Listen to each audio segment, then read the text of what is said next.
Hey, how's it going, guys? I'm Theo Joe. Now, I'm sure most of us use Google pretty much every single day for searches, email, or whatever. But what you may not know is there's all sorts of hidden features and Easter eggs built into Google that are only accessible by searching certain phrases. Some of them are just for fun, and others are a little bit useful, actually. And there are a whole bunch of these, but I'm gonna go over what I think are the coolest ones out there. So let's get started. I think you'll enjoy these. First, let's start off with some hidden games Google has made. We can begin just by typing in solitaire and pressing enter to search. At the top, you'll see results with the knowledge graph that says click to play, and if you do, no surprise, it brings up a game of solitaire. And there you can choose either easy or hard difficulty and just play. It's pretty neat. The second game you could play is tic-tac-toe, and it's the same thing pretty much. Just type in tic-tac-toe and you can choose either easy, medium, or impossible difficulty. With impossible, well, it's impossible to win, you can only tie. The third game is Pac-Man, a classic, and this one's kind of funny because it's not the original Pac-Man layout, but it actually says Google, so they kind of made that custom. I thought it was a nice touch. For the last game, you actually have to go to Google Images, not the regular search, and then once you're there, you type in Atari Breakout, and it will turn the Google Images page and results into a game of Breakout that you're probably familiar with. You move the cursor at the bottom to control the platform and bounce the ball to break all the tiles above, and as you win each level, it gets faster, and you can see the multiplier at the top left for what difficulty. It's pretty fun. In addition to games, though, there are a few of what you could consider tools, which I guess might even be useful at times. The first one is the ability to flip a coin, so you just type in flip a coin and it will randomly select either heads or tails. If you want a few more options, you can have it roll a die and it will spit out a number between 1 and 6, just like if you had a regular dice. Then there's another one that's kind of fun. If you type in spinner, it's another number generator, but this time you have a wheel that kind of animates anywhere from 2 to 20 numbers. Or if you just want to skip all the animations altogether and just pick any random number, you can simply type in random number, and by default it will pick one between 1 and 10, but you can choose any two parameters. Though if you pick one that's too big, it just shows this emoji, so that's kind of funny. So those are all the tools, and now we can move on to some Easter eggs that are basically just for fun, not useful at all. If you do a search, for example, for Google in 1998, you'll see the results page has the really old Google logo and the layout that looks different than what you're probably used to.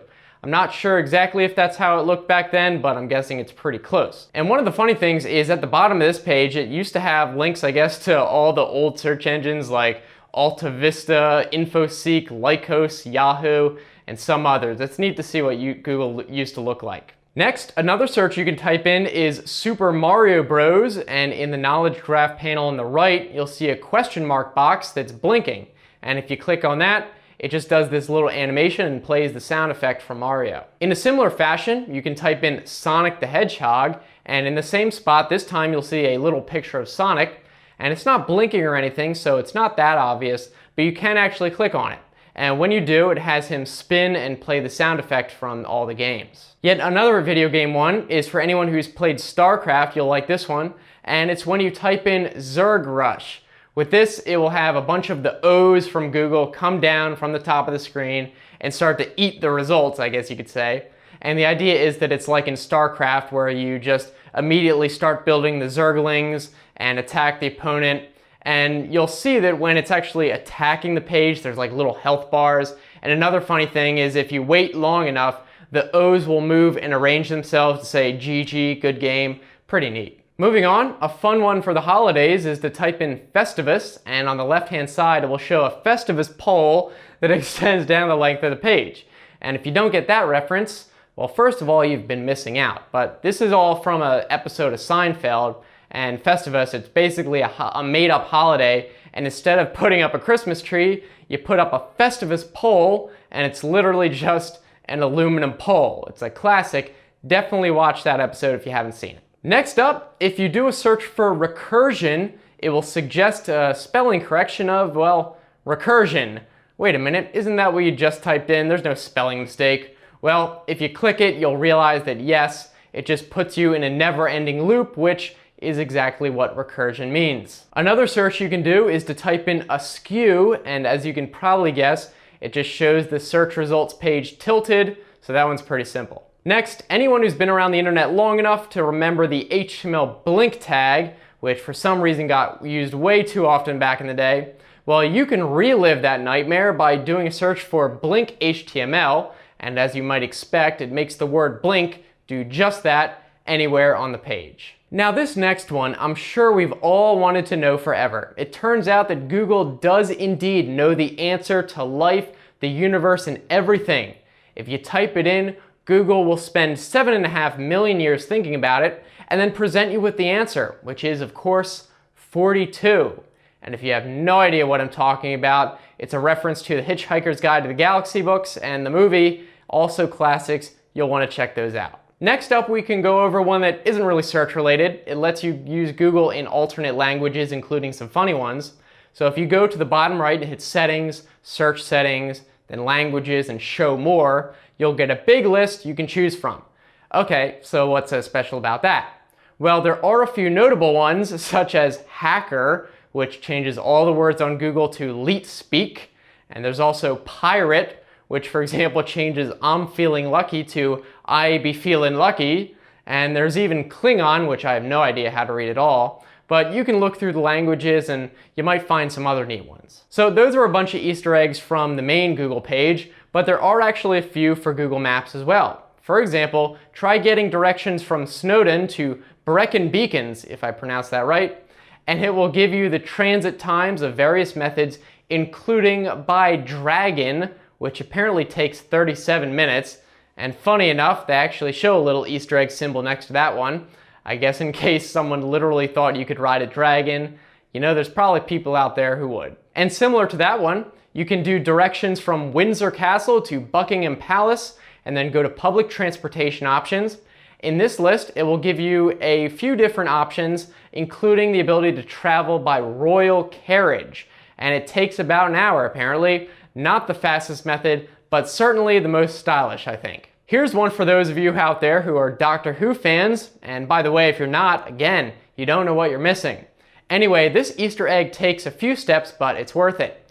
So you want to go to first Google Maps, and then go to the address 238 Earls Court Road, London, UK. Then you go to Google Street View, and you should see a TARDIS down the road, and you can click towards that. Now, you're supposed to be able to click near it and go directly inside, but I'm not sure if that works anymore, though you can still do it another way. At the bottom left of the Street View, you'll see a mini-map. So you want to expand that and zoom in, and you'll see blue and yellow circles, and the yellow ones represent areas where you can go inside.